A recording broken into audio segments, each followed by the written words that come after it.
Breaking news this hour. Let's go live to Westminster. Our political correspondent, Sarina Barker-Singh. Sarina, we're hearing in the last few moments that Peter Mandelson has been asked to withdraw as ambassador by the Prime Minister.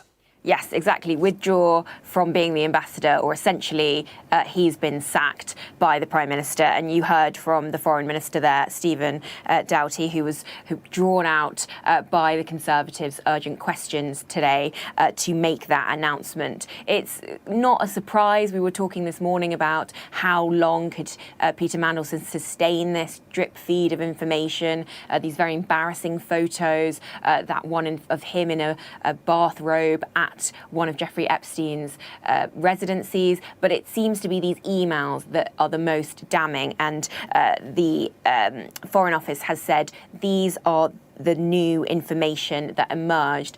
This sacking has gone down, whether he was told personally, whether he was summoned in, but it was clearly becoming untenable that Peter Mandelson could sustain his position. And remember, the government has a commitment to women and girls and halving violence against women and girls. Was optically not looking very good, but it seems like those emails were the most damning things, and that's why the Prime Minister has said today via his Foreign Minister that the US ambassador now has been sacked.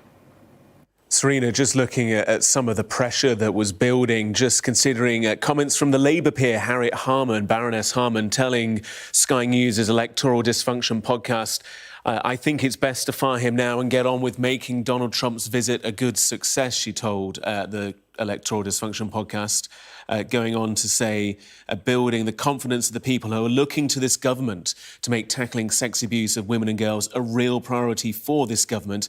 I think that's what he's got to do, he, the Prime Minister. It's notable that pressure was building within the party as well. We heard from some backbench MPs as well yesterday saying that Peter Mandelson should be sacked. Harriet Harman telling Sky News' Electoral Dysfunction the same thing. So from across the political spectrum and from across the seniority of the Labour Party itself, real pressure was building on the Prime Minister. Yes, it seems that she's just voicing what a lot of MPs privately were thinking. You had a few come out to say, who have always been critical of the government, I should say. Kim Johnson, Andy McDonald had said they were clearly uncomfortable with this appointment, but privately MPs were even more uncomfortable, though had been unwilling to go against the government. The pressure was mounting, and it seems that today that didn't hold. And as you say, there is this big President Trump state visit next week. Peter Mandelson had been very instrumental in some of the plans. In fact, across the Labour Party, they acknowledged that he has very good relationships with the new administration, but even that couldn't keep his job in post. It was becoming too politically untenable for him to stay. And for the Prime Minister, he's having now, in quick succession, a few scandals now being racked up. He's lost his deputy only a couple of days ago, Angela Rayner. He lost his homelessness minister over the summer, all sort of engaged in some form of political scandal. This is not only a drip feed of scandals for the government, but it makes all politicians look bad, which voters really, really don't like. Sarina, stay with us as we gather political reaction to this story. But this story is far from one of the past few days. This has been a long-running issue. Earlier this year, Lord Mandelson quizzed, in fact, on his association with Epstein by our US correspondent, James Matthews. In June 2009, did you stay at the apartment in Manhattan of Jeffrey Epstein? I'm not answering any questions about him. He was in jail at the time for soliciting prostitution from a minor. And my knowledge of him is something that I regret. I wish I'd never met him in the first place. Why did you have an association with him? Because he was in jail at the time. Why did many people meet him? He was a prolific networker, and I wish I'd never met him in the first place. That was Peter Mandelson speaking to James Matthews earlier this year. Peter Mandelson is obviously a name that many will know. His involvement in politics has been the case for decades now. From 1992 to 2004, he was Member of Parliament for Hartlepool, then European Commissioner for Trade from 2004 to 2008, and in the year of 2008, appointed to the House of Lords as a life peer. He took a period of indefinite leave from that role when he was appointed as ambassador. He took that appointment in December 2024 and started the role in February 2025. And Peter Mandelson's held a range of senior positions in previous governments under the prime ministerships of both Tony Blair and Gordon Brown as well. He was a Secretary of State for Business, Innovation and Skills, Secretary of State for Business and Trade, and also Secretary of State for Northern Ireland as well. And alongside that, had roles in the Labour Party's campaigns and communications in the late 1980s into 1990, and also a co-founder of a global public policy advisory firm.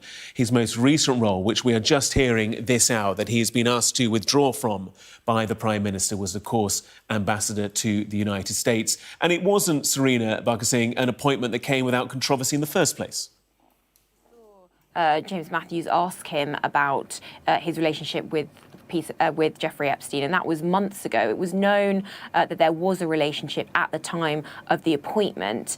So there are questions around what that procedure and vetting looked like. Now, yesterday at Prime Minister's questions, the Prime Minister said that all the proper procedures were followed, but that doesn't really tally with what was in the public domain. So people are asking questions, and too, when the Prime Minister knew about the full extent of the relationship. I think one also glaring hole is that these may not be the end of the emails. We know that Peter Mandelson was speaking to Jeffrey Epstein well after that conviction. But how long did they maintain a relationship afterwards? We still don't know. So still lots of questions surmounting, but incredibly damaging for the Prime Minister. And again, ahead of this state visit will cause him potentially lots of planning issues, whether they're going to put a new ambassador in post before that. Lots more difficulties for the Prime Minister to come as well.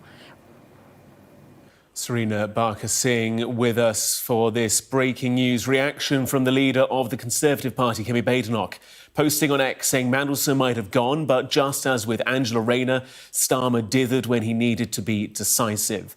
Time and again, he puts party above country. He has no backbone and no convictions. There are now serious questions over what Starmer knew and when. We deserve to know. Reaction there from Kemi Badenoch, leader of the Conservative Party. It's 11 o'clock. You're watching Sky News, our coverage of the breaking news this morning. Lord Mandelson sacked as UK Ambassador to the United States. The British Embassy in Washington has released the following statement. In light of the additional information in emails written by Peter Mandelson, the Prime Minister has asked the Foreign Secretary to withdraw him as ambassador. The emails show that the depth and extent of Peter Mandelson's relationship with Jeffrey Epstein is materially different to that known at the time of his appointment. In particular, Peter Mandelson's suggestion that Jeffrey Epstein's first conviction was wrongful and should be challenged is new information. In light of that, and mindful of the victims of Epstein's crimes, he has been withdrawn as ambassador with immediate effect. This is the moment the news of Lord Mandelson's sacking was announced to the Commons. In light of additional information in emails written by Peter Mandelson, the Prime Minister has asked the Foreign Secretary to withdraw him as ambassador to the United States. The emails show, Mr. Speaker, that the depth and extent of Lord Mandelson's relationship with Jeffrey Epstein is materially different from that known at the time of his appointment. In particular, Mr. Speaker, Lord Mandelson's suggestion that Jeffrey Epstein's first conviction was wrongful and should be challenged is new information. And in light of that, Mr. Speaker, and mindful, as we all are, of the victims of Epstein's appalling crimes, he has been withdrawn as ambassador with immediate effect.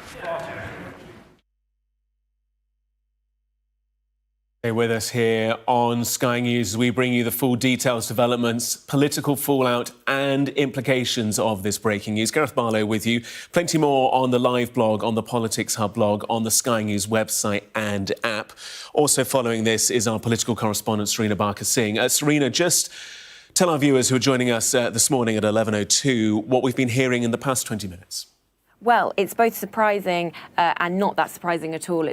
Pressure had been mounting on the Prime Minister since the full extent of the relationship between Peter Mandelson and Jeffrey Epstein came to light. But now it seems that cannot hold, and the Prime Minister has asked the US Ambassador to resign. Now, Peter Mandelson, we're told, has been relieved of his post. I'll just read you the statement that we were given, but he's also been speaking in the House. He says, in light of the additional information in emails written by Peter Mandelson, the Prime Minister has asked the Foreign Secretary to withdraw him as ambassador. The emails show that the depth and extent of Peter Mandelson's relationship with Jeffrey Epstein is materially different from that known at the time of his appointment. In particular, Peter Mandelson's suggestion that Jeffrey Epstein's first conviction was wrongful and should be challenged is new information. So it seems that since yesterday, when at Prime Minister's questions, the Prime Minister seemed to stick by his man, that has changed in light of emails unearthed by The Sun and Bloomberg, which appear to show that Peter Mandelson was not only speaking with Jeffrey Epstein long after his conviction, but somehow queried the conviction and actually asked him to maybe appeal. Some of the quotes are shocking. They say, "I think the world of you and I feel hopeless and furious about what has happened." The email also encourages Epstein to fight for an early release. So it seems that is the linchpin by which the Prime Minister has said that is enough, and in effect he has been sacked. I'm not sure if people will understand the nuance of that. It does seem that a lot of information about this relationship was known yesterday when the Prime Minister defended him, but also there are questions now about when did the Prime Minister know about that full extent of the relationship? Why wasn't the vetting done when this controversial appointment was made? Potentially he won't have to answer that. Now all of these problems may have gone away for the Prime Minister, but obviously not for Peter Mandelson, who has now been sacked from his post. Serena Barker with us. Earlier this year, Lord Mandelson was quizzed on his prior associations with Jeffrey Epstein by our US correspondent James Matthews. Let's take a listen. In June 2009, did you stay at the apartment in Manhattan of Jeffrey Epstein? I'm not answering any questions about him. He was in jail at the time for soliciting prostitution from a minor. And my knowledge of him is something that I regret. I wish I'd never met him in the first place. Why did you have an association with him? Because he was in jail at the time. Why did many people meet him? He was a prolific networker, and I wish I'd never met him in the first place. Let's take you live to Washington, D.C. Our US correspondent Mark Stone joins us early in the morning with you, Mark, in Washington, but certainly time for the PM to withdraw that appointment of the US ambassadorship to to Peter Mandelson following those connections and those emails to Jeffrey Epstein. Talk to us about how this will go down in Washington this morning. Yeah, very good morning, Gareth. Yeah, it's only just gone 6 a.m. Here in Washington. This is huge news. I don't think it's altogether surprising. I think over the course of the past few days, this issue for Lord Mandelson has gathered huge momentum with emails being released, adding to that extraordinary letter that appeared in that 50th birthday card to Jeffrey Epstein.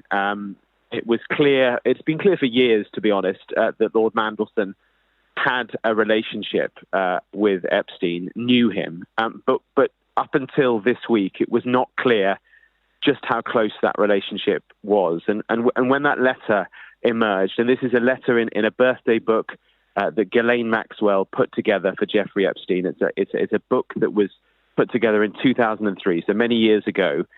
That book was released by a committee of lawmakers, of politicians on Capitol Hill. Because remember, the Epstein story here in the United States is huge as well because of Donald Trump's connections with him. Now, when that book was published, and I mean, I was looking through it the night it was published, three, 4 nights ago, and I was just looking through it in curiosity. It's a kind of scrapbook. It's sordid. It's horrific in places. Some of the sexual language from some of the letters is absolutely awful. And then suddenly there it was, 7 pages from Peter Mandelson. I mean, that for me, and I think clearly for everyone, was a wow moment. He was in the files. He was in the Epstein files. Not, we must stress, with a letter that was in any way sexual in nature, but with a letter that made very, very clear in his handwriting, in Peter Mandelson's handwriting, that he was not just friends with Jeffrey Epstein, but he counted Jeffrey Epstein as his best pal. Now, that was just extraordinary. Since that was published, emails have emerged that have proved that Peter Mandelson continued his friendship with Jeffrey Epstein after all the information about the fact that he was a paedophile came out. Peter Mandelson still kept on that friendship. Not only that, but he said, you know, your closest, I'm paraphrasing here, but your closest friends will always stick with you.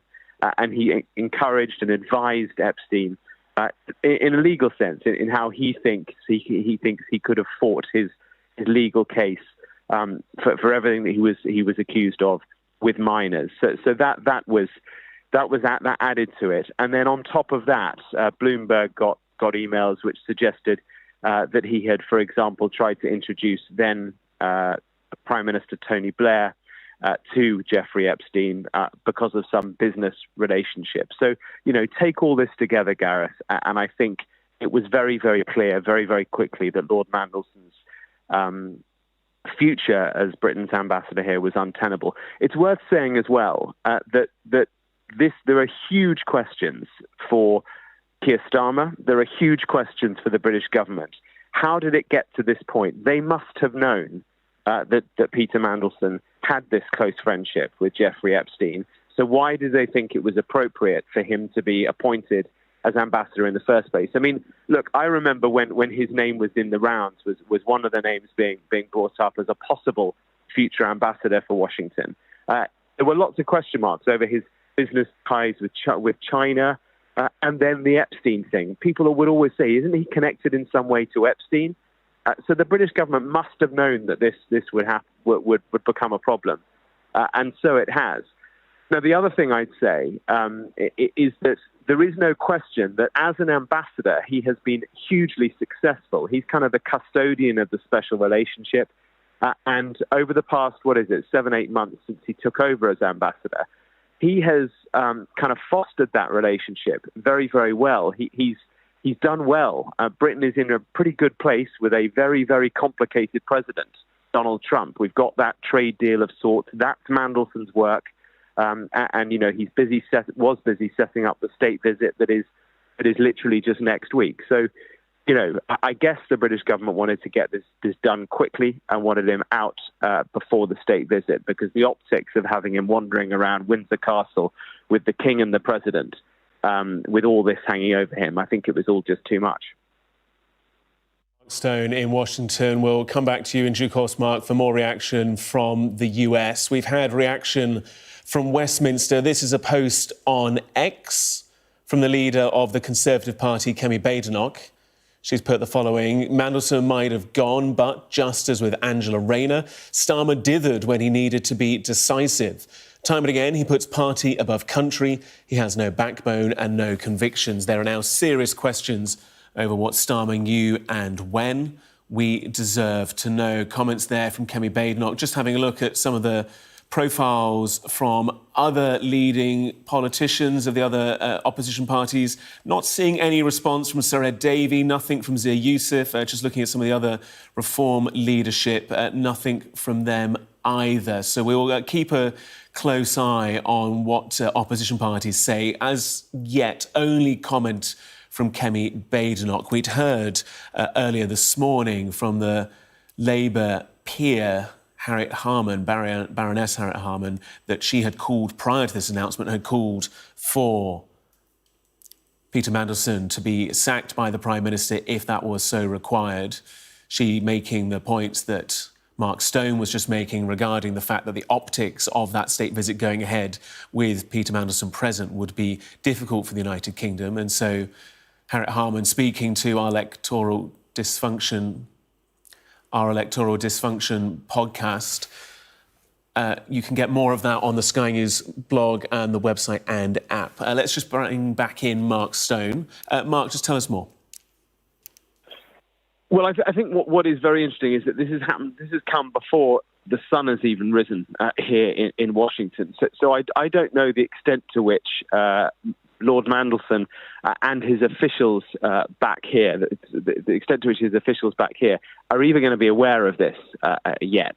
He was due to fly to London tomorrow, Friday, ahead of the state visit next week. There's been a huge amount of work that has gone into the state visit, and he was at the very centre of that. So there will now be a scramble to try and insert someone temporarily into that position because, you know, people have sort of assumed that the state visit is just like a sense of pomp and circumstance, but actually there's a huge amount of substance that is underlying that state visit and a huge amount resting on it. Remember, it was Keir Starmer who handed the letter to the president saying, you're welcome to come for a second state visit. They want trade deals out of this. And Mandelson has been at the heart of that negotiation to try and get those trade deals. I was speaking to officials last night at the embassy, and I have to say, you know, as late as 8 o'clock last night from officials at the heart of Britain's embassy here, there was no sense. I didn't catch any sense that we would wake up just hours later with him having been sacked. So I think that's very interesting indeed. So clearly over the course of the night, while Washington's been sleeping, very quick decisions have been made in London. And you have to wonder whether perhaps there is more notwithstanding the emails that we now know about, the letter to Epstein that we now know about. Is there more that the government knew was going to come out and therefore they needed to get on top of this? I mean, one key unanswered question has been, when did Lord Mandelson last see Jeffrey Epstein? He's never answered that. In fact, he's never answered any questions in detail about this relationship. He's been very, very prickly about the subject. I mean, I can tell you that when James Matthews asked that question to Lord Mandelson, that was back in May. You played it a few moments ago. That was when Mandelson was leaving an event where he'd done a speech about Britain's relationship with the United States. Now, justifiably, because it was an issue then, as it clearly is now, we wanted to ask him about his relationship with Epstein, and so James did. And the consequence of that, and we should, it's important to stress this, the consequence of that is that I know that Peter Mandelson was deeply angry that we had even had the audacity to ask that question. And for several months after that, our relationship with Britain's embassy here and with officials there was very, very difficult. So that's telling. More than that, back in February, just before he became ambassador, the Financial Times again asked him about his relationship with Epstein. And his response on the record to the Financial Times was that Epstein was an FT obsession and that the Financial Times should just F off. So you get a sense there of how sensitive Lord Mandelson was about this issue, an issue that has brought him down now. And there was a sense I got yesterday, Mark, of comments that Mandelson made where he was acknowledging what was coming, and whether he was trying to soften the blow or whether he was trying to get ahead of the story, we won't know unless he was to tell us himself. But, these comments of a lot of traffic, correspondent exchanges, we know they're going to surface. We know they're going to come out. They're going to be embarrassing, saying that he fell for Epstein's lies. But there was that real sense yesterday in some of those interviews that Mandelson was aware that the axe was getting ever closer and it most likely was going to swing in his direction. Yeah, that interview with Harry Cole from The Sun, a long interview and clearly I think a pre-planned interview because they were talking about plenty of other things other than Epstein, but it was absolutely clear to me that this was an intentional decision by Lord Mandelson and his communications team to try and get ahead of the story, to face it head on, and to talk about what was out there and what might come out, and hope that would be enough for him to survive. But it clearly wasn't so. I mean, he is the Prince of Darkness.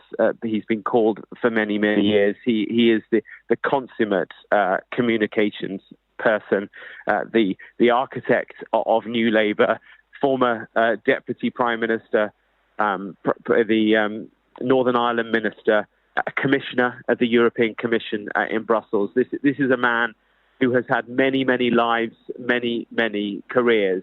But I think for him, the job of British ambassador was something that he was honoured to do. And as I said a few moments ago, I think, objectively, he did the job as ambassador very, very well. He handled what could have been an incredibly difficult relationship between any country and the United States under Donald Trump. But Britain and the United States under Trump, it could have been a tricky relationship indeed. Many people questioned Mandelson's appointment. They questioned his ability to do the job. But as ambassador, I think many people would agree he handled that tricky relationship, that special relationship, very, very well. But it seems that his private life, his relationship with Jeffrey Epstein clearly was something that should have been flagged, that the British government, that Keir Starmer, who knew about it, Keir Starmer and Peter Mandelson are close friends. He clearly knew about it. So Mandelson's gone. Very serious questions now for Keir Starmer and for the government. Mark Stone in Washington, appreciate your time. We'll leave it there with you because we're going to speak to political commentator Adam Bolton in just a few seconds' time. Before we do that, I just want to remind you of the fact, to everything Mark has just been saying, that these associations have long been questioned with regards to Lord Mandelson and Jeffrey Epstein. It was a question put to Lord Mandelson back in May by our US correspondent, James Matthews. In June 2009, did you stay at the apartment in Manhattan of Jeffrey Epstein? I'm not answering any questions about him. He was in jail at the time for soliciting prostitution from a minor. And my knowledge of him is something that I regret. I wish I'd never met him in the first place. Why did you have an association with him? Because he was in jail at the time. Why did many people meet him? He was a prolific networker, and I wish I'd never met him in the first place. Let's bring in political commentator Adam Bolton. Adam, what do you make, knowing what we know now, of that pretty measured response there in May from Peter Mandelson? Well, I think it shows that Peter Mandelson knew that this was a very sensitive area, that while he had disclosed his relationship with Jeffrey Epstein, his friendship, which was undeniable, as he said in his interview yesterday with Harry Cole of The Sun, he knew that there would be embarrassing details likely to emerge. And I think it's quite important to remember that the process by which all this has emerged since Peter Mandelson took up the role in February is all to do with Donald Trump. It's all to do with the pursuit of Donald Trump's relationship with Epstein. That's why the birthday book was published. That's why apparently this cache of documents, of emails, has also emerged. So in that sense, Peter Mandelson is collateral damage through these embarrassing revelations of the ongoing argument about Donald Trump, which I think is probably one reason why the instinct of Sir Keir Starmer was to try and keep him on as ambassador. But what has happened clearly is that the vibe, the appearance of what Peter Mandelson has done, which is about an unwise bad judgment and an unwise friendship and private comments, not about any of his work, but the vibe has got so toxic that he has had to go. And I have to say, it does show up flaws which those of us who followed Peter Mandelson's career over the past 40 years find familiar. First of all, Peter Mandelson is someone who has a taste for the high life, for rich friends. every single one of what are now his 3 departures from public life have been connected to that. First of all, that loan from the rich Labour MP, Jeffrey Robinson, of £373,000, which was undeclared. Secondly, his relationship with the Indian billionaires, the Hindujas, where he was subsequently exonerated. But again, at the time, Alistair Campbell, as now, thought that it looked so bad for the government that he had to go. And now there's his friendship with Jeffrey Epstein, who, clearly, as Peter Mandelson said, was a networker, a spider almost, trying to draw people in to his net. I mean, it's important to remember at the time that Peter Mandelson wrote this note revealed in the Times today, suggesting that Tony Blair should get to know Epstein, which he didn't, was also a time when Epstein was a friend of Bill Clinton, who'd just been president, and also Bill Gates and other kind of prominent figures in America. So it wasn't a kind of uniquely weird thing to say. What I think does strike people as weird is Peter Mandelson continuing with his close friendship after the convictions of Epstein. He says that's because he believes that Epstein's claims that he was innocent and was wrongly done by. But I think a lot of people will think that probably it was the loyalty to his friend which outraged his good judgment in that as well. You mentioned previously, Adam, Keir Starmer's instinct. I'm interested as to how sharp you think his instincts are right now, because some would say this could have been done hours ago, if not days, if not weeks ago. Well, I think this is clearly a blow, and it clearly shows that he's not all powerful within his government. Otherwise, he might have been able to say, look, this has got nothing to do with Peter Mandelson's performance as an ambassador, therefore I'm happy for him to stay. He hasn't done that, and we know that Peter Mandelson had strong supporters, such as Morgan McSweeney. We also know, as I say, that the normal procedure was gone through in vetting Peter Mandelson. It was a known fact, as your interviews with James Matthews and your reference to the Financial Times shows, that he had a friendship with Epstein. So this was looked into, but it's the subsequent information coming out which has proved so embarrassing. And clearly there was another ambiguity about what to do because Donald Trump is coming. And, Donald Trump is being given all the honor of a state visit when actually he's not really being accused of doing anything worse in terms of his friendship with Epstein than what Peter Mandelson has just had to resign for. So that clearly would have been one of the calculations within number 10 about this. I mean, that said, there are plenty of people, both in the Washington Embassy and formerly in the Washington Embassy. One thinks of the last ambassador, Karen Pierce, who's still in the diplomatic service, who can fulfill the role of the ambassador to Washington. But I think it's probably fair to say that so long as Donald Trump is in the presidency, they're going to be somewhat wary about forming relationships with the British ambassador because of the potential backwash, or the actual backwash, which has happened in this case. Adam, you've interviewed Peter Mandelson over the course of time. What do you make of the man when you were to face with him? I've known Peter Mandelson for many years, since he was the press officer of the Labour Party in the 1980s, when, because of a variety of circumstances, he banned me from Labour headquarters on election night. So we've had a perfectly normal confrontational prime minister, politician to journalist relationship. That said, Peter Mandelson is one of the few politicians I've ever dealt with who has never misled me, never lied to me, whereas for most of them that comes as a second instinct. I think he is someone who, as I've said, is very loyal to his friends and intensely loyal to the Labour Party. Remember, at one stage he came back to help Gordon Brown when his premiership was in trouble, and to try and broker the results of the hung 2010 election. And one of the things to remember about Peter Mandelson, he has this image as the Prince of Darkness, as a manipulator, a slightly serpentine character. That said, very few people dispute that as a minister, and he was several times in the Department of Trade business, he was a very good minister who was by and large liked by his civil servants and liked by the people he dealt with. He was very successful as the UK commissioner on the European Commission when Britain was a member of the European Community. And as we've just heard from Sky's Washington staff, by most accounts, he was doing an extremely good job in Washington on his brief, which, rightly or wrongly, was to get very close to the Trump administration.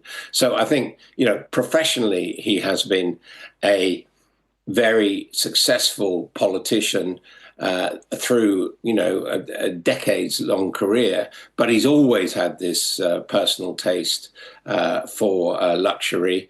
And he's also had people who don't like him, partly because he's gay, and there was a period when that was frowned on in Westminster politics, and partly because he has been so successful in building alliances. A lot of people have been jealous of that, but I think this decision will have been taken with a heavy heart by Keir Starmer, not least because he also called on Peter Mandelson to help him out and give him advice, as previous Labour leaders, with the remarkable exception of Jeremy Corbyn, have done. So, it's a sad end to Peter Mandelson's public career, but something that he has, to a certain extent, brought upon himself through his personal foibles.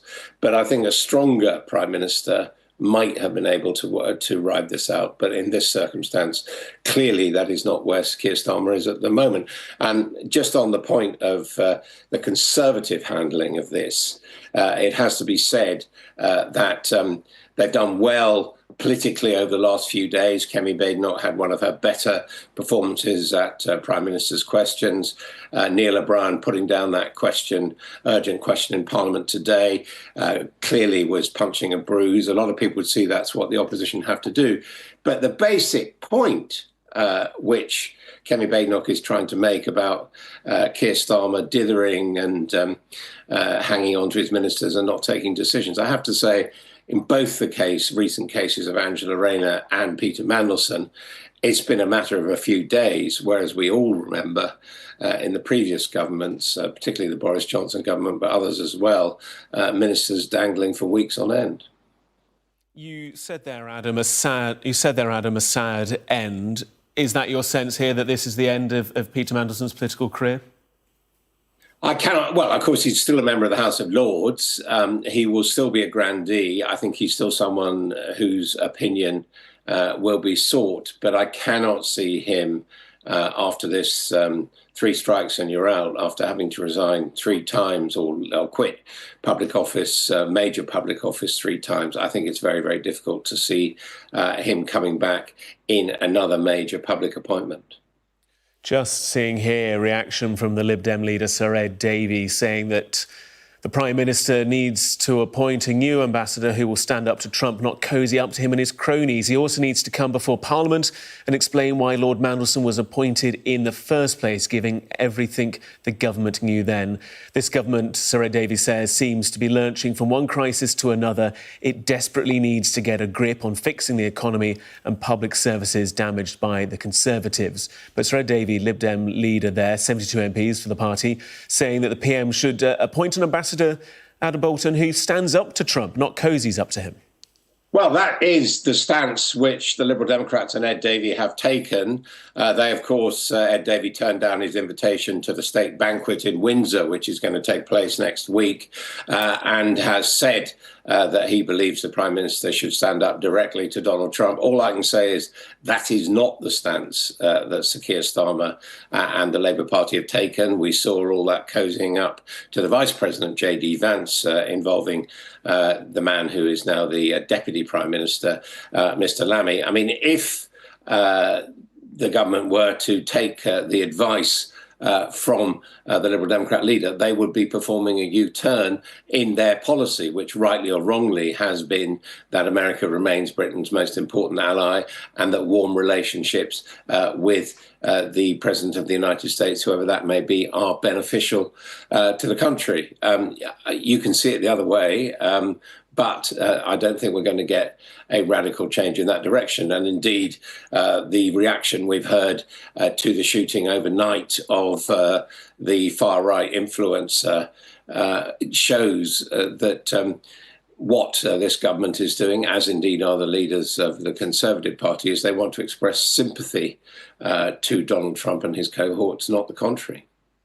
I'm just interested for some of the cross-party reaction here. Sir Ed Davey calling on the Prime Minister to come before the House and kind of update them on what he knew. I'm just seeing here Father of the House, Sir Edward Lee, former Conservative Minister, urging the government to release all of the documents relating to Lord Mandelson's appointment, asking the Minister to ensure every single document is released post-haste about the process so that it can be shared with the House. And that's echoed to some degree by a Labour MP, Andy MacDonald, asking whether there will be an inquiry into this case. What's your sense as to how much Sir Keir and the government will be prepared to share, be prepared to own with regards to this situation? Well, I think that's standard opposition technique. It's what you'd expect the opposition to ask for. And Andy MacDonald, of course, was a close ally of Jeremy Corbyn, so no lover of the present Labour government. So one would expect them to say that. That said, vetting has, through successive governments, always been regarded as a confidential matter, although some papers were disclosed, which the Times published this morning about Peter Mandelson recommending a meeting to then Prime Minister Tony Blair with with Epstein. I think some of these things probably will come out, but I think that the standard position taken by this government, as every previous government, is that those matters to do with vetting and decision-making and appointments are things which rightly remain confidential, as, for example, do the deliberations of the House of Lords Appointment Committee on who they accept and reject for nomination. Adam Bolton, appreciate your time and your insights. Really appreciate you joining us here on Sky News. Just getting a bit more political reaction. Green Party leader Zach Polanski, fresh in post, saying the following: Starmer's instinct was to stand by Peter Mandelson despite the evidence. His resignation now isn't a matter of principle, it's simple political expediency.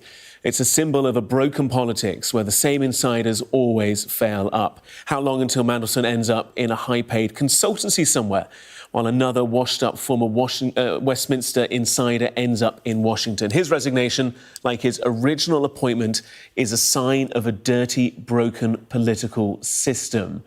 No question marks over the views of the Green Party leader, Zach Polanski. Let's discuss this further with former government advisor, Lord Walney. My Lord, good to have you with us. Your reaction to the developments of the past hour or so, if you will. I think once the extra information came out during the course of yesterday, it was probably inevitable that Lord Mandelson would stand down or be dismissed. But I understand why opposition leaders will be rubbing their hands with glee, and every party in opposition is in a similar position. But I hope they will also think, and I hope that we can think as a country, that actually understand that this is a blow, in the short term at least, to the special relationship which the UK government has rightly, in my view, viewed as essential to preserving with President Trump. And the reasons why Peter was selected for this role was because he has an extraordinary ability to understand the president, the Trump regime, which he was showing, and that was bringing clear strategic benefit to the United Kingdom. So this is a blow to our relations with America, and we shouldn't see it in any other terms. I wonder your views as to whether, and this is something that Adam Bolton, I'm sure you will have heard his comments, kind of alluded to, that the fact that the three departures now of Peter Mandelson from political positions have been mired in controversy, various reasons. Obviously, the Hajuja brothers' relations are exonerated over those, but the prior to the undeclared loan of almost £400,000 from Jeffrey Robinson, now this situation with Jeffrey Epstein.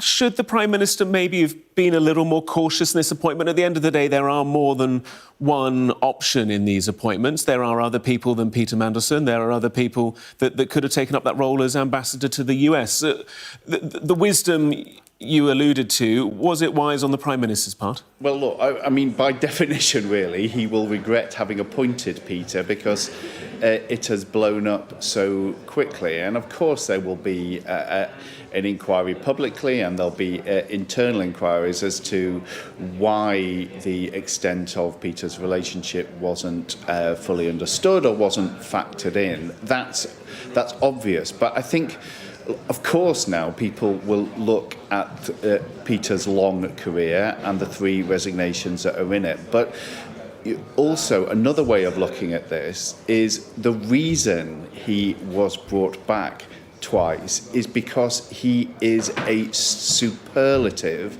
strategic thinker for the Labour Party, and generally the Labour Party does better when it is following Peter's advice and when it is not. I had the privilege of working in Downing Street for Gordon Brown at the end of the last Labour government, when Peter was plucked out surprisingly by Gordon Brown to be returned to British politics as business secretary, and he was a commanding figure then. His advice to the Prime Minister at the time, Gordon Brown, was invaluable. It was hugely influential and important in the early progress the UK government has made in forming a deal with a relationship with President Trump, which has brought a trade deal. There are hopefully still set to be significant steps forward in our agreement in to be announced at the state visit next week. So he adds enormous value, and that's why he is going to be a real loss for the UK. Now he's had to be dismissed. I'm interested for your reaction to your fellow peer's comments, Harriet Harman's comments. These were given to our Electoral Dysfunction podcast with Beth Rigby shortly before actually this announcement was made by Downing Street, and it kind of points to some of the comments you've made. Harriet Harman saying, musing on the fact, would it be best to fire Peter Mandelson ahead of President Trump's visit to ensure that it's a good success and thereby build the confidence of people who are looking to this government to make tackling the issue of sex abuse of women and girls a real priority for the government. And Harriet Harman saying, I think that's what he's got to do, referencing the Prime Minister having to fire Peter Mandelson. Do you think that the timing of this is notable in its timing? Well, look, I mean, once this had reached a critical point and the extra information was out there, then clearly it was going to dominate everything that Peter did from then. And so in basic news management terms, then if you're going to go somewhere, you're going to do something, you should generally do it quicker rather than let it drag on. But we are in uncharted territory here. Let's remember that. I mean, it is hard. It is almost implausible to put forward a fictional plot which has the UK ambassador embroiled in an ongoing scandal, to which the deeply controversial President of the United States is also up to his neck in. And so that may have given pause for thought for the Prime Minister, particularly with the proximity of the state visit. But ultimately, and I respect Sir Keir for this, he has looked at the issue in isolation, rather than looking at the immediate and possibly enduring knock-on consequences. He's decided that there was a mismatch between what he thought he knew about Scramble and what subsequently transpired, and that Peter's position was unsustainable. I respect that, but I hope that anyone who does value the strength of the special relationship, and there are many politicians who want us to take an entirely different one and cut ourselves off from America, but for those who do respect that special relationship, I hope they will understand and acknowledge the value that Peter was bringing to it and the blow that we get from him no longer being in position.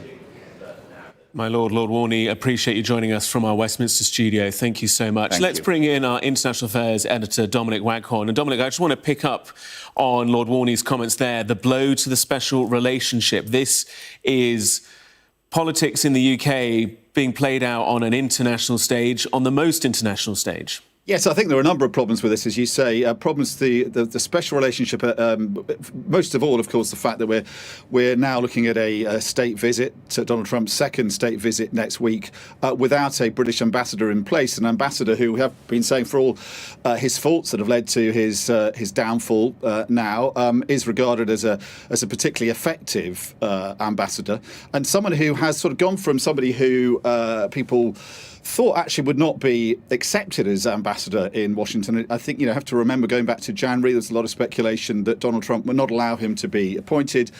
Lord Mandelson had written things critical of Donald Trump, particularly his attitude to free trade. And I think it was links between Mandelson and China that was reported to have been a bit of a fly in the ointment for the way Donald Trump regarded Mandelson. But Donald Trump got over that. Mandelson was appointed. And in the months that we've seen since, he's become so effective in handling this erratic and kind of maverick American president that he's been regarded as and been called a Trump whisperer. And we just have to remember his performance in the Oval Office when that trade agreement was announced by Donald Trump some time ago. The way he dealt with the American president, you could see his sort of ability to deploy charm and diplomatic skill deployed to the utmost in that encounter, and he was regarded as very effective in handling Donald Trump. So the fact that he's gone, I think, exposes preparations for the state visit next week and leave a massive hole. The question, of course, is what are the mechanics for replacing him? How quickly can he be replaced? Of course, his predecessor, Karen Pierce, not a politician but a career civil servant, was also regarded as very effective as dealing with Donald Trump and dealing with the MAGA movement in general, a sort of regular someone who was often on Fox News and someone who, despite being a civil servant, was able to kind of, I guess, appeal and deal with the more right wing of American politics. So there's a possibility she's still in the civil service, still in the foreign service, that she might be brought back as a kind of stopgap, or maybe some deputy in the embassy will be asked to act up. But there are protocols, there are mechanisms in place to replace an ambassador, even though this is a highly unprecedented event, as a previous guest was saying. But it does leave a massive problem, I think, in terms of preparing for next week's state visit, which was going to be obviously deeply controversial anyway, given how the American president is regarded in Britain. Just picking up on that state visit, Donald Trump is a vibes-based president, isn't he? He kind of cares what's happening in the moment and what it means for him and about him. And he is obsessed with the state visit. He fangirls over the royal family. To what degree do you think he will be minded of the events of the last few hours, or to what degree do you think they won't make an impression on him?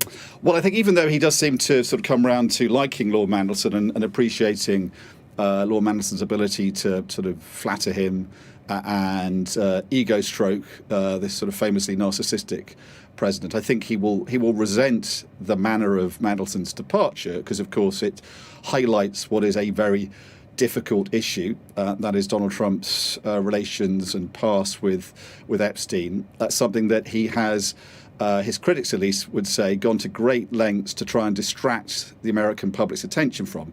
And the big problem for Donald Trump is that his relationship with Epstein is a fundamental issue for those closest to him within the MAGA movement.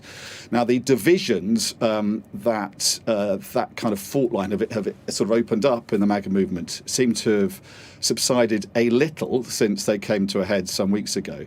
But every time this comes up again, it is a big problem politically for Donald Trump. So I think he will resent Mandelson's departure because it's brought it all up again. It's put it right there out into the headlines again. I think in terms of the state visit next week, state visits are more than about just one British ambassador in Washington, obviously.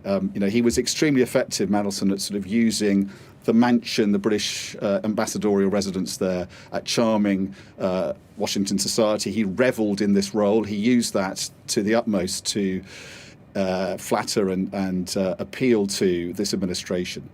But obviously, the plans for the state visit are a lot more than just what one ambassador can put together and help lubricate, as it were. So I think, the plans are in place. And I guess crucial to that is the way that the state visit appeals to what Donald Trump likes. He is an Anglophile. He likes the royal family. He likes to be in the spotlight. He loves all the pomp and ceremony and circumstance that these state visits bring. And as long as he can enjoy that and revel in it and not see too much of the protests that will undoubtedly accompany this visit. And remember last time, the first state visit, they were kept far away and not in the president's eye. Then this is a visit that can be managed. But I think it's problematic. It's controversial for Keir Starmer, obviously, because he invited him, with the palace's blessing. And I think that the fact it's happening now without someone who is as proficient a diplomat and politician as Lord Mandelson is in the wake of this scandal is going to make next week even trickier for the Prime Minister. Thoughts, insights and analysis there from our International Affairs editor, Dominic Waghoff. The moment, Dom, thank you so much, because I also want to bring in former Labour Party political advisor Max Wilson. Max, good to have you with us. Good of you to share your time. This is not a good moment for the Prime Minister, is it? Okay. Max, can you hear me? Starmer personally, in that he made the decision to put Peter Mandelson in. But I think it's also a problem strategically as well, because early on in Starmer's premiership, he made the decision that not only would it be, he made the personal decision of putting Peter Mandelson in, but he also made the strategic decision that actually the new British ambassador to the United States should be a political figure, quite high profile figure. Traditionally, in the UK, our ambassadors tend to be career diplomats, unlike, say, the USA, which does tend to put in donors, fundraisers, political figures. So I think that he was always slightly going to be making Peter Mandelson a bit of a target by putting him in to such a position. So I think that Starmer does need to reflect on whether that is what he wants to do for Peter Mandelson's successor, or whether he wants to go down the traditional route of putting in a career diplomat again. To what degree will pressure build on the Prime Minister? I'm just thinking about the opposition parties. In fact, actually, let me just play you this, Max. This is some comments from Kemi Badenoch in the past few moments. Let me just show you this first. Peter Mandelson is now gone, but Keir Starmer failed yet another key test of leadership. I asked him about Peter Mandelson's links to the notorious paedophile Jeffrey Epstein 6 times at Prime Minister's questions. And 6 times he could not provide any answers. I have confidence in him, and he's playing an important role in the UK-US relationship. He gave his full backing to a man unfit for office. This matters for you, because the Prime Minister has been distracted from the serious national security and economic challenges our country is facing. He is a weak Prime Minister who doesn't have the courage to do the right thing at the right time. The deficit is growing, debt is mounting, the welfare budget is spiralling out of control, and we are bracing for punishing tax rises from Rachel Reeves this autumn. Enough is enough. The British public deserve a government focused on making sure our country is safe, lives within its means, and puts the public finances back on a sound footing. Only the Conservatives can deliver that. Just worth noting, that's a video taken from Kemi's own Twitter feed. The jump cuts and edits are those of the Conservatives, not those of Sky News. But I'm interested in your thoughts, Max, about how the Labour Party will respond to the challenge being laid at their door by the opposition parties now. Yeah, I don't think it's going to be this is going to be a long-term problem for Labour. Mandelson has left. The world will keep turning and Labour will move on, building up to next week's state visit and then conference after. It's been a couple of good days for Kemi Badenoch, and I think she's really struggled in many different ways as Conservative leader. And one of the main ways she struggled is actually to insert herself into the political debate. And I think that she had a good session at PMQs yesterday, clearly pressing on a bruise for Starmer. It's unusual for her to be sustaining all 6 questions on one subject. But I think that really that's more about shoring up her own position. And I think that she'll be pleased at the reaction from the Tory benches to her performance yesterday. And now she's moving on with that. And the fact that we're even here talking about Kemi Badenoch, which frankly in most of the political conversations of the last few weeks and months, she's been an irrelevance. So look, hats off to Kemi. She's having a good couple of days. But I think what's really even more interesting is it's not just the Tories that are putting pressure on Labour here.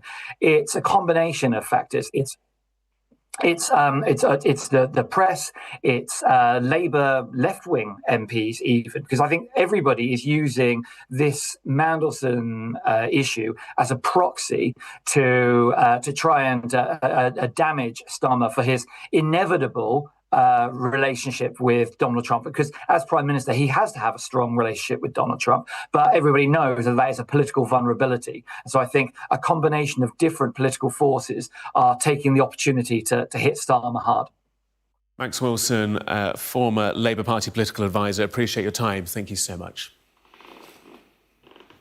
Breaking news to bring you now. Let's bring in our political editor, Beth Rigby, who's in Downing Street for us. Beth. Yes, Gareth. So we have a bit more information now about the circumstances in which Peter Mandelson has been sacked. As I understand it, the decision to sack Peter Mandelson was made this morning at a meeting between the Prime Minister and the new Foreign Secretary, Yvette Cooper, in Downing Street behind me. I'm told the Prime Minister had reviewed all the new info published last night. And I've been told that information was not made available to the Prime Minister or his team at the time of the appointment of Lord Mandelson as the US Ambassador. I'm also told that the emails that have emerged in that cache leaked to Bloomberg News were not available to Peter Mandelson now or at the time of the appointment, since they are from a long-closed email address. And sources are telling me that a vetting process was followed. As I understand it from some sources in government, Peter Mandelson was trying to fight on. He did that interview with Harry Cole at The Sun in order to put his case out there, if you like, before these emails were published by Bloomberg. But the Prime Minister clear that Peter Mandelson could not carry on, and he has been sacked. And really what I would say, Gareth, is the Prime Minister had no option on this.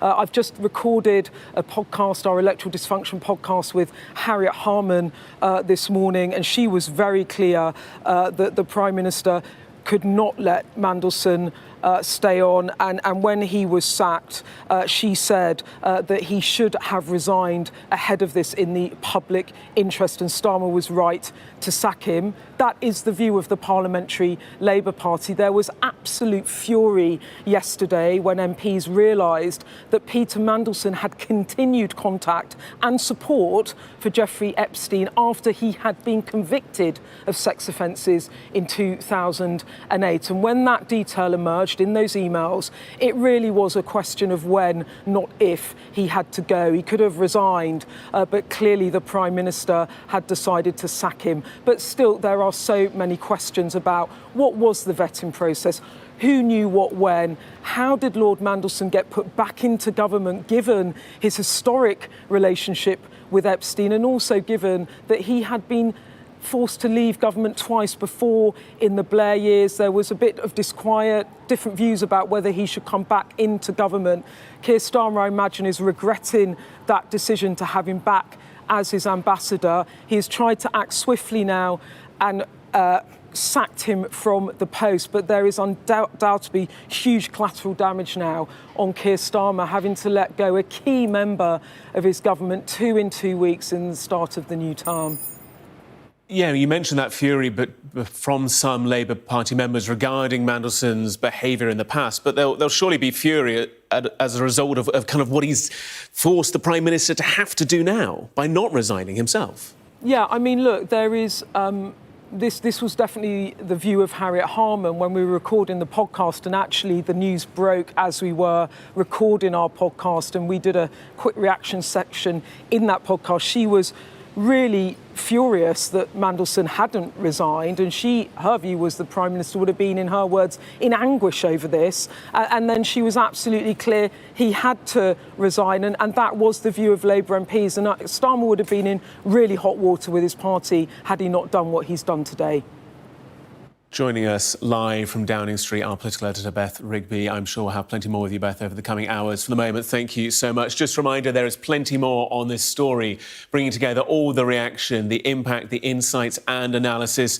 You can get it for yourself on the Politics Hub blog, on the Sky News website and Sky News app. I'm Gareth Barlow. Don't go anywhere. Stick with us for the full story first here on Sky News.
This is Sky News Today. It's 12 o'clock. The headlines this hour. The UK ambassador to the US is sacked over his links with the disgraced financier Jeffrey Epstein. In light of additional information in emails written by Peter Mandelson, the Prime Minister has asked the Foreign Secretary to withdraw him as ambassador to the United States. Questions of judgment for Sir Keir Starmer as Lord Mandelson becomes the second high-profile loss to the Prime Minister's team in a week. Also to come. Counting, we're not counting gang violence. Great. A dark moment for America, shock and condemnation following the killing of high-profile US activist and Donald Trump supporter Charlie Kirk. Witnesses relive the horror after the 31-year-old who had over 20 million followers online was shot at a university in Utah. I was maybe 10 or 15 feet away when it happened. A huge manhunt is underway to track down the killer thought to have fired from the roof of a nearby building.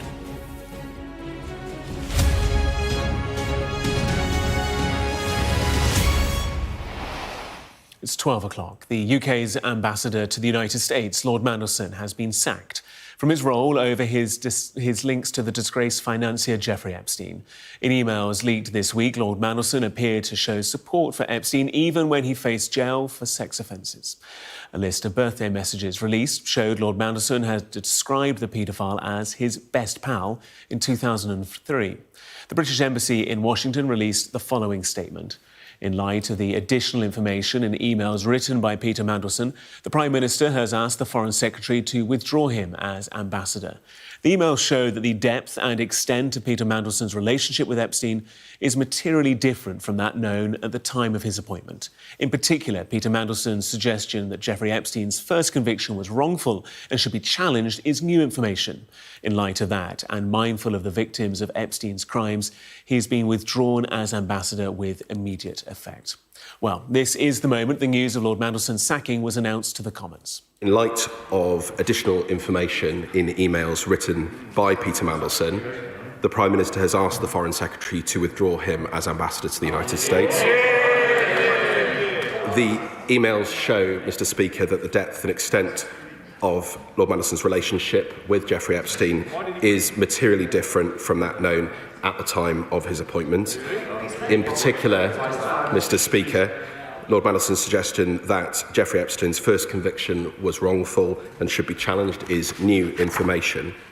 And in light of that, Mr. Speaker, and mindful, as we all are, of the victims of Epstein's appalling crimes, he has been withdrawn as ambassador with immediate effect.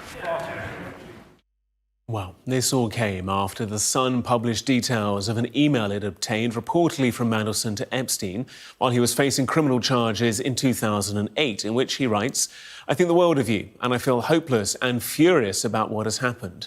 The email also sees Mandelson encouraging Epstein to fight for early release and ends with him saying, "The whole thing has been years of torture, and now you have to show the world how big a person you are and how strong." Both Lord Mandelson and Number 10 have been contacted for comment on those allegations. Well, let's bring in our political editor, Beth Rigby, in Downing Street for us. And Beth, just bring our viewers up to speed of the swift-moving events of the last hour or so. Yes, Gareth, look, it was pretty clear in the House of Commons yesterday that the Prime Minister was struggling to defend his ambassador, deeply uncomfortable, and so he should be, because these emails emerged that showed that Lord Mandelson had tried to support Epstein after his conviction in 2008 of sexual offences, and it seems to be that has really shifted the decision against him by the Prime Minister, really a Prime Minister with no other option but to let him go. As I understand it, Lord Mandelson even last night wanted to fight on, but as I understand, the Prime Minister met with the Foreign Secretary in Downing Street this morning and decided that they had to let their ambassador go. So effectively, Lord Mandelson was sacked. He did not resign, and the decision was made after the Prime Minister reviewed this new information that was published last night, and that information was a cache of emails leaked to Bloomberg which detailed the close relationship with Epstein and Lord Mandelson, and crucially the details of Mandelson seeming to say to Epstein that he believed that his first conviction, that conviction in 2008, was wrongful and it should be challenged. And that really is the point where the Prime Minister, having seen that new information, decided that Mandelson had to go. Now, it was a matter of public record that he had had a relationship with Epstein. Indeed, when our colleague James Matthews doorstepped him about it, he was furious with James Matthews. And I think James Matthews spent quite a lot of time in the deep freeze when it came to Peter Mandelson. After that, he did not like being questioned about this. When the Financial Times asked him about this, he told them to F off, just a sense of how much he didn't want to talk about it. But as I understand it, the Prime Minister reviewed this information I'm told was not available at the time of his appointment as UN ambassador.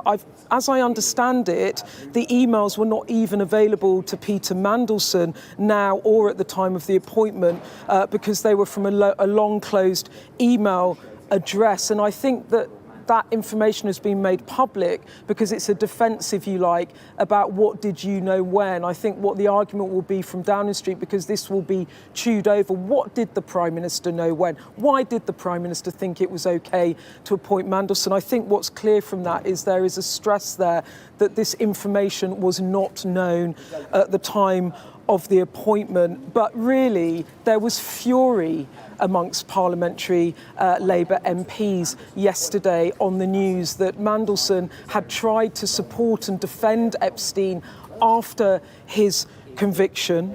One saying to me that it was just appalling and that the Prime Minister just couldn't defend this. And actually, the news broke when we were recording our Electoral Dysfunction podcast this morning, and Harriet Harman, the former Deputy Leader, a very senior woman in the Labour Party, this is what she said on news that Lord Mandelson had been sacked. She said it's shameful that Peter Mandelson didn't resign in the national interest and in the interest of the government, but he's not that sort of person. So it's right that Keir Starmer sacked him. So look, Lord Mandelson is gone. I think there was a sense in government at the beginning of this that they wanted to try and hold on to him because there is a Trump state visit next week. But as this scandal began to spiral and more information came out, as I understand it from some Whitehall sources, there was a view within government that actually this had to be put to bed as best they can, that Mandelson had to go. We've still got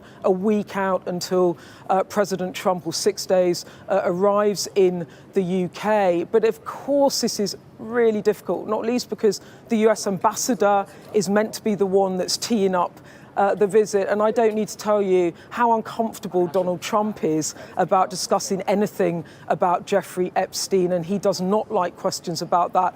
And now, of course, our own UK ambassador to the US has lost his post over his connections with Epstein. I don't need to tell you what the questions might be around Donald Trump's visit and how politically difficult this is. I think Keir Starmer had no option. I think if he didn't sack Peter Mandelson, then he could have found a real mutiny in his parliamentary party. But also, as the Director of Public Prosecutions in his old job, as a politician that said he would uphold standards in public life, really, where else could he go but not sack Mandelson? But look, in the bigger picture of this government, last week, the resignation of Angela Rayner after it was found that she had underpaid tax.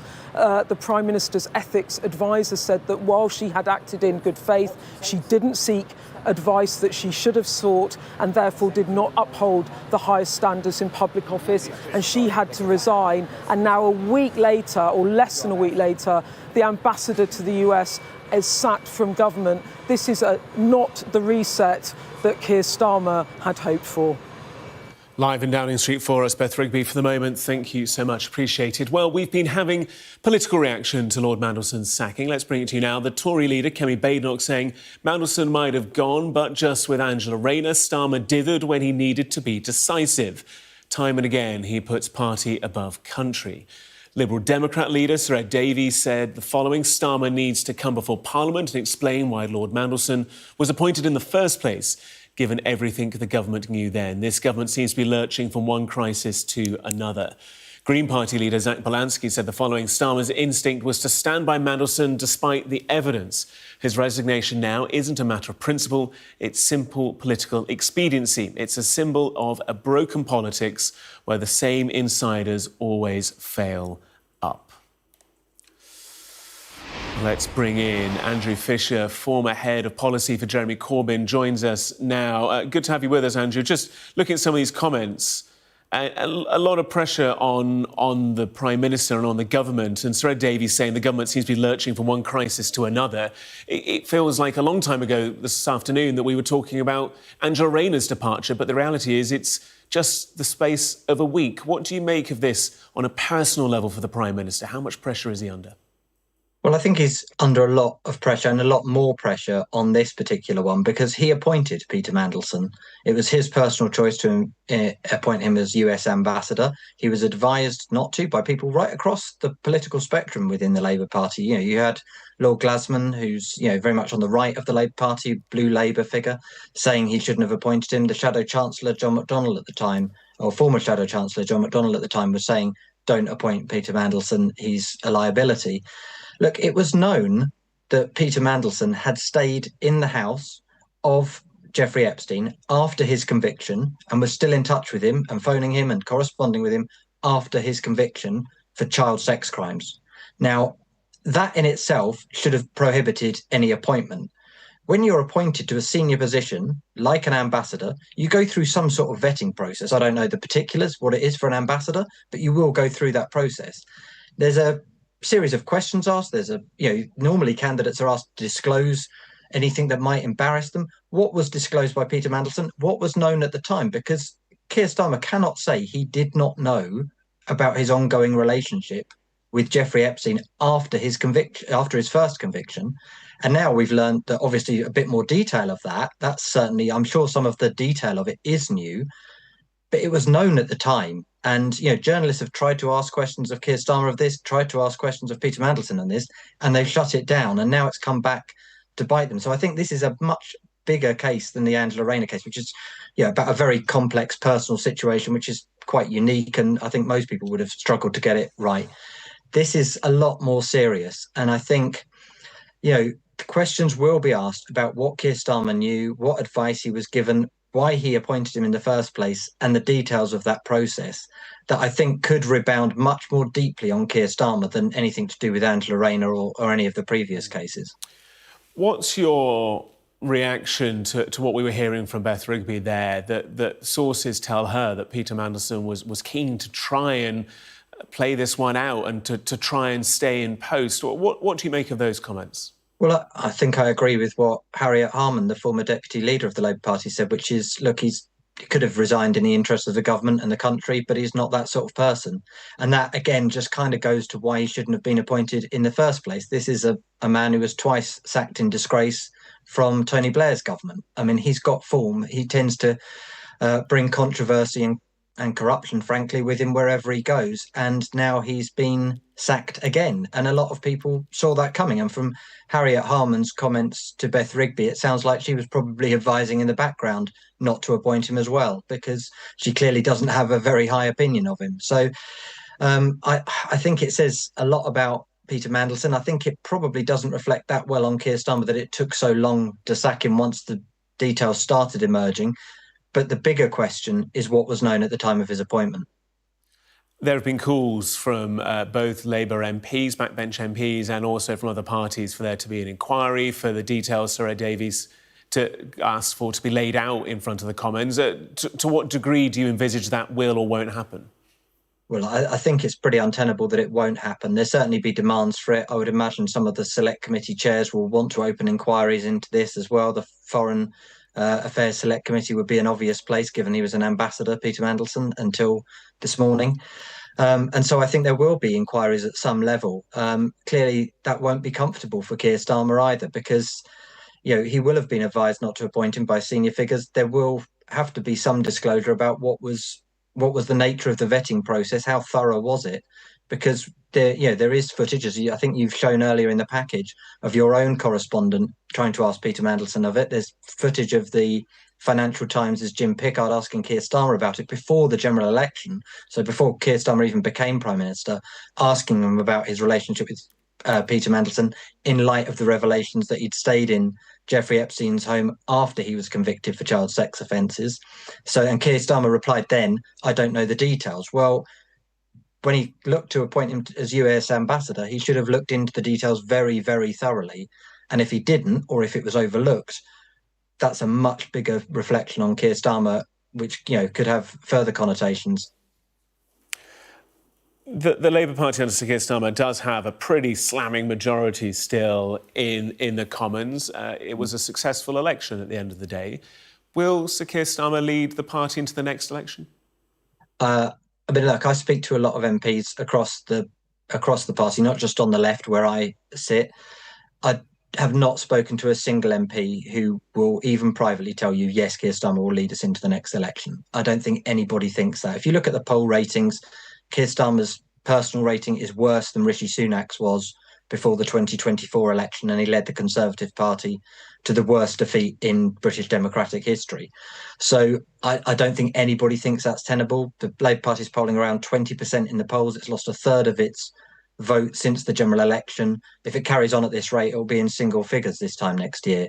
So no, I don't think, even before today and the sacking of Peter Mandelson, I don't think it was tenable that he would lead Labour into the next election. I think the big question is who in place, who instead, and there's not an obvious answer to that at the moment. Former head of policy for Jeremy Corbyn, Andrew Fisher, good to have you with us, joining us from South London. Thank you. Well, earlier this year, Lord Mandelson was quizzed on his association with Epstein by our US correspondent, James Matthews. In June 2009, did you stay at the apartment in Manhattan of Jeffrey Epstein? I'm not answering any questions about him. He was in jail at the time for soliciting prostitution from a minor. And my knowledge of him is something that I regret. I wish I'd never met him in the first place. Why did you have an association with him? Because he was in jail at the time. Why did many people meet him? He was a prolific networker, and I wish I'd never met him in the first place. Let's bring in our international affairs editor, Dominic Waghorn. And Dominic, this is a crisis at the heart of Westminster at the moment this afternoon, but it's a crisis that also makes its way all the way back to Washington, D.C. and the president, who's due to arrive in just a matter of days. Yeah, absolutely. And it leaves, I think, a bit of a hole in the plans for that controversial state visit that Keir Starmer sort of announced when he went to visit President Trump and extended the invitation for a second state visit. And the plan then was that it would help oil the sort of wheels of diplomacy, particularly towards a trade agreement between Britain and America, and help seal the special relationship under the new president. And central to that was this very effective diplomat, but someone with a lot of baggage and someone with a bit of risk attached when he was appointed by Sir Keir Starmer. So, yeah, I think the question now is how much damage does it do to the relationship, but also to these plans for a state visit next week. I think that one of the problems here, of course, is that Epstein is the story that just won't go away for Donald Trump. It leaves him extremely exposed in the constituency that matters to him most, the MAGA movement. And the allegations that he had connections that have not been fully exposed and revealed and explained with this paedophile is a sort of real sort of third rail issue for the MAGA movement, who have been obsessed with this idea of a paedophile cabal running the world and had expected Donald Trump to go into office and expose the secrets about that. And the fact that he hasn't done so in their minds is a real problem for them. And every time he tries to distract attention away from this issue, it comes back again. And obviously, the resignation of Britain's ambassador in Washington surrounding all this brings it back into the headlines. So I think there will be some resentment, obviously, from the American president that this has happened. It'll put him in a bad mood ahead of the state visit. But crucially, I think, for the Prime Minister, it takes somebody out of the mix who would be really helping ease the path towards this controversial state visit. Someone whose appointment, I think, was in a lot of doubt back in the beginning of the year. There was a lot of speculation that Donald Trump wouldn't be happy with him being ambassador because of his criticism of the American president, because of his close ties with China. In the end, that wasn't a problem. And in the time that he's been British ambassador, he has proven effective and been nicknamed the Trump whisperer. So he's gone from somebody who was regarded as a real problem with Donald Trump to somebody who's regarded as very effective at handling him. And the fact that he's now out of the mix, I think, does make life even harder for the Prime Minister ahead of next week. It also, of course, raises questions about the Prime Minister's judgment in appointing him. He's somebody who has had a colourful past, and he's somebody who's a kind of political Icarus. He likes to fly close to the wind, to the sun, and he likes also to fly close to the political wind, but he also has a soft spot for the finer things in life. That was his undoing, of course, in 2 resignations or firings as cabinet ministers in previous scandals, and has exposed him, I think, in this latest scandal. So, his departure deprives the Prime Minister of somebody who would help prepare for that state visit, but does raise questions about the Prime Minister's judgment in appointing him. But also, Mandelson was an extremely proficient politician. He had great political antennae, and that was very important to a Prime Minister who maybe is arguably slightly deficient in that department. So he's losing out in a number of ways with his ambassador going like this. Dominic joining us live from our Westminster studio for the moment. Appreciate it. Thank you so much. 12:21, you're watching Sky News. Still to come, we'll be hearing from Labour MP Ribeiro-Addy about the sacking of Lord Mandelson.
Breaking news this afternoon. The UK's ambassador to the United States, Lord Mandelson, has been sacked from his role over his links to disgraced financier Jeffrey Epstein.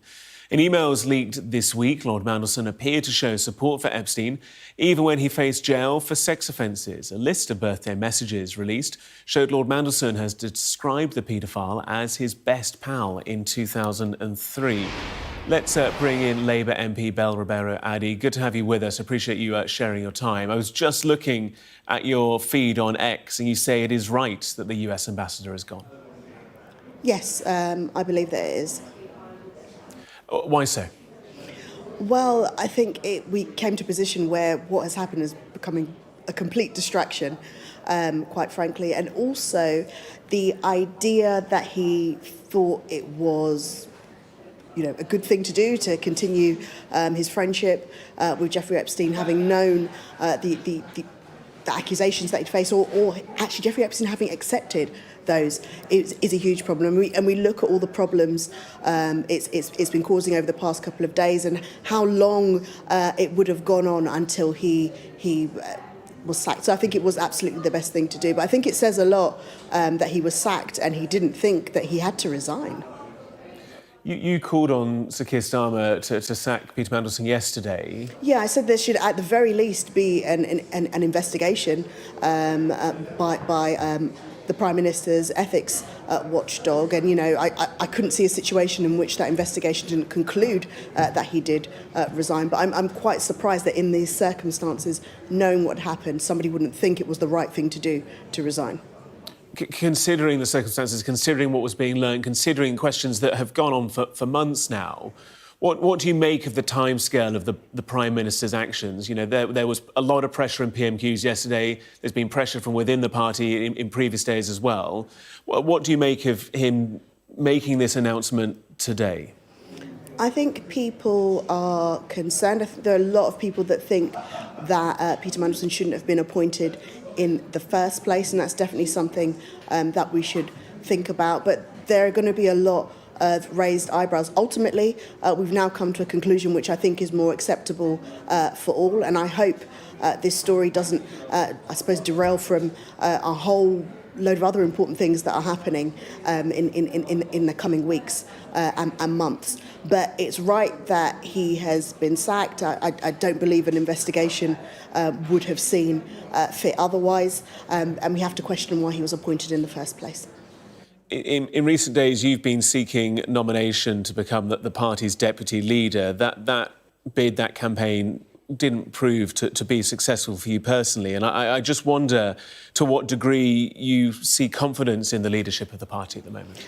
Well, I've still got until 5 p.m. today to secure nominations. It is definitely looking unlikely. I'm very concerned about the process and how that process has meant that somebody to the left of the party is unlikely to get onto the ballot. And I think that is not great for our membership. It's important for our membership to see a diverse range of candidates. You know, we're losing members, we're losing voters, and we need to change course. And I think that's what our membership want to see. I would hope that even at this late stage, Labour MPs would understand that it's in their best interest, in the best interest of the party, for us to have a proper discussion about what's gone wrong, to change course and actually to protect the democracy of our Labour Party. I appreciate you keeping me to time on my timings of the process.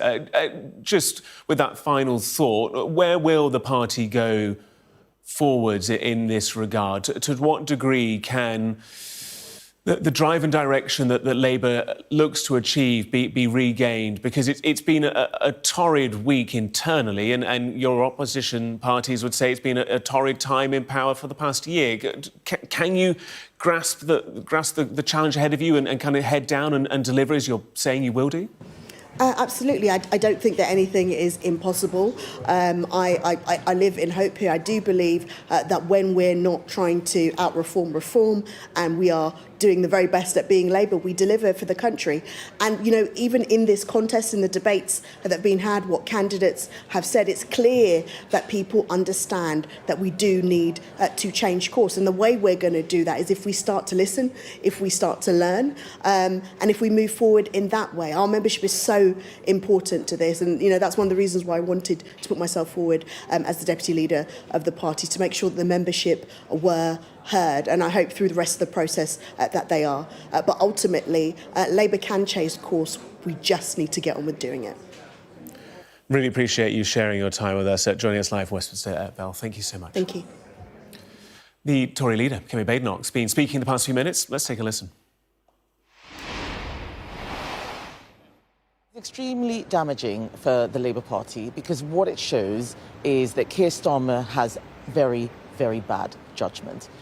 This appointment was a personal appointment by him. He put Peter Mandelson in that job, even though he'd had to resign from cabinet twice in disgrace. He could have had a diplomat doing the role. He chose to put a Labour politician with a reputation that was already known, and it is not a surprise that this has come to pass.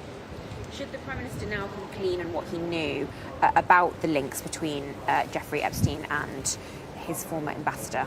The Prime Minister does need to come clean about every single thing he knew, and we're going to be pushing for all of the papers around his vetting to be released. This is absolutely critical. Just yesterday, he told me at Prime Minister's questions that he had full confidence in Peter Mandelson, even though he knew that Peter Mandelson had said that there are more revelations to come. I think that is part of evidence that he has extremely bad judgment. We want to see all the papers and know all the information that surrounds Peter Mandelson's hiring in the first place. The government said there was new information that was materially different. That's what made their decision. Do you agree with that? No, I don't agree with that. Peter Mandelson gave an interview yesterday morning, long before I asked the Prime Minister questions. And in that interview, he said that there was more to come. And yet the Prime Minister still chose to give him his full confidence. He could have said he was looking into the issue, but he gave him his full backing. And that just shows what terrible judgment he has. This would not have happened if I had not been pushing and pressing at Prime Minister's questions. Just as I asked last week for him to sack his Deputy Prime Minister, he showed that he had no backbone by refusing to do so, only to lose her 2 days later. And Peter Mandelson had deep links within the Trump administration. Trump also has his own awkward relationship with Jeffrey Epstein. Is Trump now tarnished by association? My concern is about the British national interests, and right now what we have seen is that Peter Mandelson's appointment has damaged British national interests. We've got a state visit next week. President Trump is coming to the UK. Our ambassador is one of the key hosts, and now we've got no ambassador. This is a problem for Keir Starmer, who has been distracted by the loss of his deputy prime minister, his deputy leadership elections, at a time when our economy is in crisis. We also have a diplomatic crisis in Poland. We had an incursion into NATO airspace. The Prime Minister is not able to focus on this because he has to deal with all of the internal Labour Party drama. But surely if there's outrage over association with a convicted sex offender, then that should apply to President Trump as well, shouldn't it? Keir Starmer has control over who he appoints as ambassador to the US. He does not have control over what is going on in the United States. He is not able to control his party. He is not able to face down his backbenchers or even the trade unions who are causing strikes all around our capital city. He is weak, he has poor judgment, and he needs to explain himself how it was that this situation came to pass. That's why we're calling for the releasing of all of the papers around the vetting. And do you have any ideas on who you think should be the new ambassador? That is something for the government to make a call on. We had an ambassador in place previously. They chose to sack her and give a Labour politician the job. That is yet another example of Keir Starmer's really bad political judgment. And this is only the latest resignation or sacking that we've seen. He's lost his ambassador to the US. He's lost his deputy prime minister. He lost the transport secretary accused of fraud. He knew about that. He lost an anti-corruption minister because of allegations of corruption, which he was aware of. This keeps happening again and again, and it will continue to happen. And then just finally one of your own MPs, Suella Braverman, is sharing a platform with political rival Richard Tice of Reform, talking about a potential Tory policy leaving the ECHR. That's a bit awkward for Tories, isn't it? It's not awkward at all. This is a live issue. People want to talk about it. People have cross-party discussions and sit on panels. I've sat on many panels with Labour MPs. That's not a problem at all. I think it's really important that we have a healthy debate in this country, and I'm very happy if my MPs are having those debates about issues that people in this country care about. Even with Reform UK? Why not? They are a political party in this country. They are elected. If they're going to have debates with Labour and Greens, they should be having debates with other left-wing parties like Reform. Kemi Badenoch there reacting to the news that Peter Mandelson has been sacked as ambassador to the United States by Sir Keir Starmer.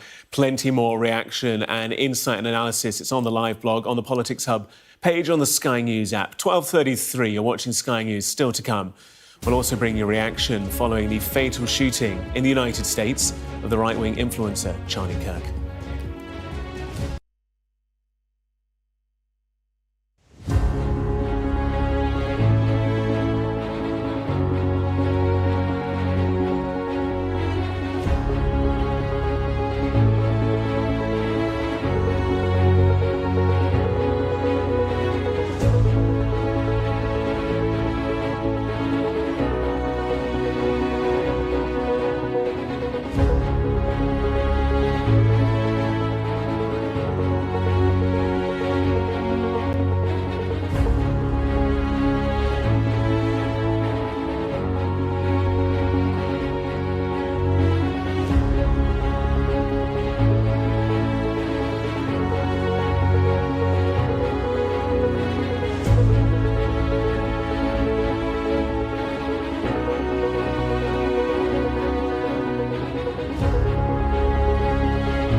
UK's ambassador to the United States, Lord Mandelson, has been sacked from his role over his links to disgraced financier Jeffrey Epstein. Our political correspondent, Tamara Cohen's been taking a look at his turbulent political career. It was the ultimate comeback, even for the man who'd made a career out of them. Peter Mandelson's surprise appointment as the UK's ambassador to Washington. Handpicked by Keir Starmer, his job to charm and cajole the Trump administration at a critical time. He was known to have associated with Jeffrey Epstein in the distant past, although these photos of him, as never seen before, in a birthday book in which he called him his best pal, were deeply embarrassing. But the fatal damage was in revelations that their relationship continued after Epstein's conviction, a subject he's tried to avoid. In June 2009, did you stay at the apartment in Manhattan of Jeffrey Epstein? I'm not answering any questions about him. He now admits he did stay in touch and regrets it. I regret very, very deeply indeed carrying on that association with him for far longer than I should have done. It's all a long way from the early days when he was the spin doctor tasked with helping Labour out of the doldrums and nicknamed the Prince of Darkness. He became MP for Hartlepool in the North East, and when Labour won power under Tony Blair, he went into the cabinet. His political career was a tricky ride, forced to resign twice, first over a loan scandal and then for influencing a passport application for a businessman. It seemed to be all over. But after a spell as a trade commissioner in Europe, he made a shock return to the front line under Gordon Brown as his business secretary and fixer, Bringing this package of investment together. Gaining a peerage in the process and throwing himself into the troubled 2010 election campaign. It was around this time, emails show, he was in contact with Epstein. In my view, the only way forward for Mrs May is to continue the negotiation and put the best deal that she can find to a people's vote. Never far from the political fray, during the Brexit years he pushed for a second referendum, to the annoyance of Labour's leadership. And then, late last year, as Donald Trump returned to the White House, reports circulated that Mandelson, who was advising Keir Starmer, was in the frame to be our man in DC. Just ahead of a historic second state visit by the President to London that he masterminded. What should have been the pinnacle of his career has come crashing down. Tamara Cohen, Sky News. Let's take you live to Westminster. The Labour MP Andy MacDonald joins us here on Sky News. Good to have you with us. You said yesterday that Peter Mandelson's causing the government and the Labour Party damage. If he doesn't do the right thing and resign, the Prime Minister should sack him. I assume on that basis you've welcomed the developments. Well, it's the right decision, and it's also the right decision for the Prime Minister to recall him through the Foreign Secretary. But he's eventually got to the right position. I don't know what was known yesterday. That's my difficulty. Obviously, the Prime Minister was standing by Peter Mandelson yesterday and expressing his confidence in him. What's emerged overnight is more information, and there's got to be an inquiry as to why there's such a catastrophic failure of intelligence in the first instance as to that detailed information that's revealed by others, The Sun and Bloomberg. We've seen those details, but more broadly about the appointment process as well. That has failed. The vetting process has failed if it hasn't unearthed these issues. So there are still questions to be asked, and I think the sooner we have an inquiry as to what went wrong here, the better. You've described the situation as a catastrophic failure, saying that the process has failed. With that in mind, to what degree do you have confidence in Sir Keir Starmer at the moment? Well, let's have that inquiry and see where that leads us. But there will be questions over judgment. I've got to say that I more than raised an eyebrow at the very thought of Peter Mandelson becoming the ambassador in the United States, given his checkered history in government prior to that. The fact that you would actually appoint a politician to such a role is another issue. We did have Karen Pierce prior to Peter Mandelson, a career diplomat, and we departed from that tradition of having career diplomats in such positions. We've got to have a discussion as to whether that was a sensible move. These are difficult waters to navigate, and that's what our diplomats do supremely well. And perhaps we should have stuck to that principle rather than appointing a politician who was always going to present a risk. With respect, Andy, you said that there needs to be an investigation and an inquiry. You didn't say unequivocally whether you've got confidence in the Prime Minister. Do I infer by that that's not the case at the moment? Well, that's what the inquiry's got to reveal, what was known by whom and when. And if we can get that information, we can form a judgment. But it doesn't look good that the Prime Minister came to the dispatch box yesterday seemingly possessed of information that led him to express confidence in Peter Mandelson, and then some few hours later, to have information that took him to a completely different conclusion. That's a worry. And the question arises: is it as to the lack of information, lack of evidence, or is it a judgment call that's gone appallingly wrong? And that we don't know. In your post on X, you talked about the situation causing the government and the Labour Party further damage. You won't need me to remind you that there's 10 to 15%, depending on which poll you take, between you and Reform at the moment, and Reform are leading that. How much more damage can the party take? Because you've only been in power for a little over a year, and it has been, well, a pretty turbulent slide down in people's views and review of you so far. Well, it's a rapid decline in our fortunes from a colossal landslide that's put us in a position to bring about bold and radical change to our country that my constituents and people across the country are crying out for. They feel as if they're not being heard, despite the excellent things that this Labour government has done, opposite the National Health Service, bringing waiting lists down, the Employment Rights Bill, improving workers' rights and protections, free school meals, nursery places, and so on, bringing industrial disputes to an end. All of these things have impacted people directly, but they're not feeling it, and what they're looking at are the debacles around winter fuel allowance, WASPI, and welfare rights. So these are the things that people are saying, we don't expect a Labour government to be doing this to us, and hence our lagging behind, and our position over Gaza not being strong enough with the Israeli government in the way that they have behaved. These things mount up, and collectively they amount to a huge amount of disappointment and people looking elsewhere, be that to Reform or to a more progressive alliance of parties. But we are narrowing our vote and narrowing the capacity within the Labour Party currently, and we've got to arrest that. And that's hugely important. That's why I think we should be having a very open and honest conversation through the Deputy Leadership campaign.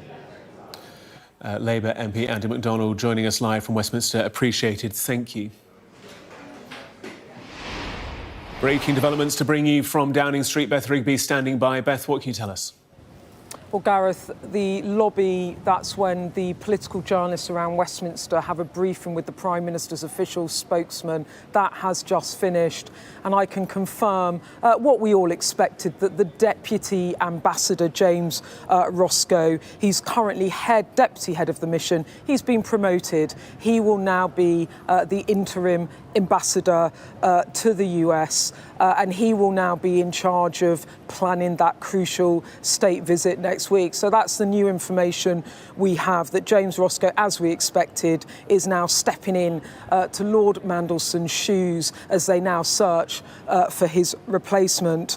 There were obviously loads of questions about what did the Prime Minister know, when, why did he not move quicker, why did he defend Lord Mandelson in the House of Commons yesterday and say he had confidence in him. And the Prime Minister's official spokesman has said the Prime Minister didn't know the depth and breadth of everything. He's now taken in everything. He's heard Lord Mandelson's deep regret, but he has taken swift and decisive action, and the Prime Minister's official spokesman stressing that the state visit will continue as normal. So the Prime Minister there really reiterating what was said in the House of Commons earlier and what's been told to me on background from sources around Whitehall too, that the Prime Minister took this decision.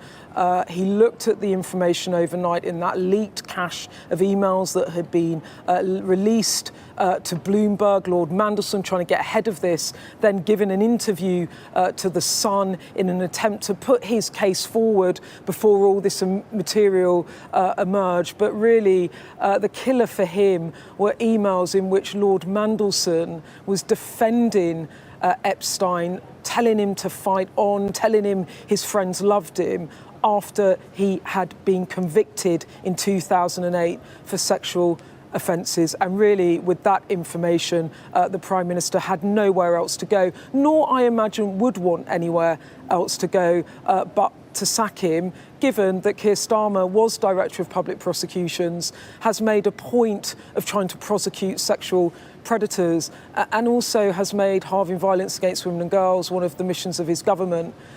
So really, there was nowhere else to go.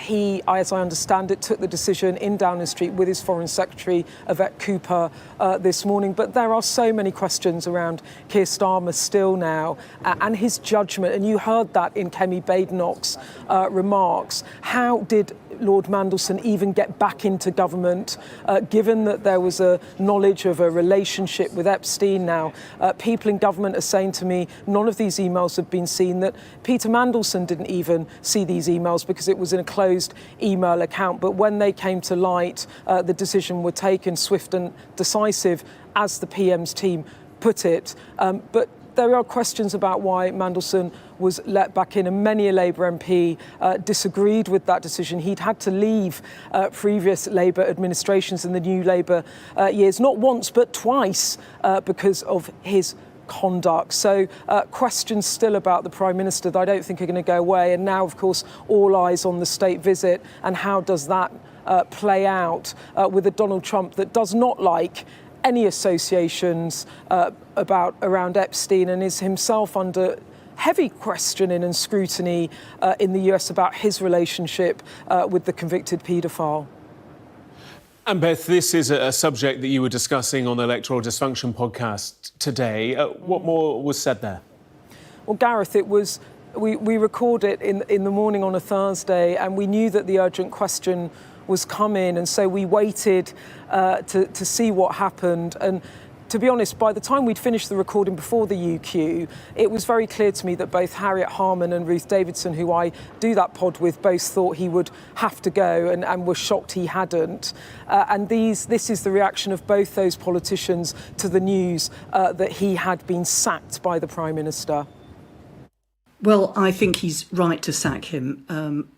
I wish he'd never appointed him, but now he's gone. I think it's really shameful that Peter Mandelson didn't actually resign. I think he should never have put himself forward for that job, knowing what Peter Mandelson, knew about what was likely to come out. So I think it's been a horrible, awful episode, and the important thing is to move on now.